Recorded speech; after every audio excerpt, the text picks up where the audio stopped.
The British Prime Minister Boris Johnson is back in office after his battle with the coronavirus, and the virus could kill more Americans than years of the Vietnam War did. All these stories and more on the Gravitas coronavirus tracker. UK Prime Minister Boris Johnson returned to 10 Downing Street after his battle with coronavirus. He addressed the nation with a warning.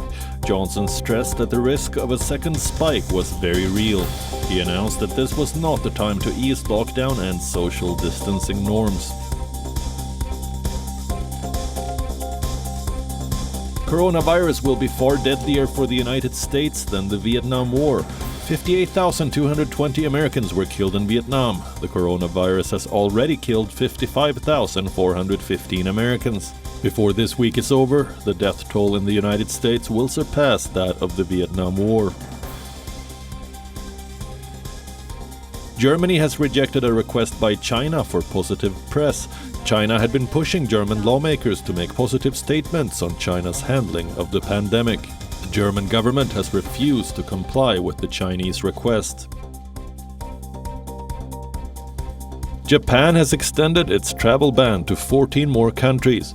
Japan will not allow entry of people who have been in these countries in the last 14 days. Entry from 70 countries is already banned in Japan. Russia, Ukraine, Saudi Arabia, Qatar, and UAE have all been added to the list. South Korean President Moon Jae-in says the pandemic is an opportunity for both Koreas to cooperate. He is hopeful of inter-Korean cooperation on several key issues, including dealing with this pandemic, future disasters, and climate change. Singapore has deployed a robot to warn joggers, defying lockdown rules.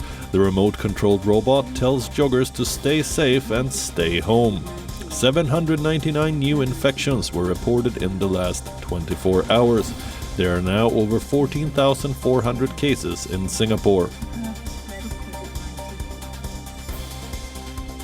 The Israeli Supreme Court has raised privacy concerns over a pandemic phone tracking software. The government had approved the software using the cabinet's emergency regulations. The court has given the government a few weeks to get the legislation passed if it wants to continue tracking people's phones. Russia now has more coronavirus patients than China. Russia reported a spike of 6,361 new cases in the last 24 hours. With more than 87,100 cases, Russia has surpassed China's official tally of 82,800 cases. Arsenal became the first big English club to restart training. Players have been allowed access to the club's training ground. The club says it will follow all the rules of social distancing. The players will train individually, and no group training sessions will be held for now.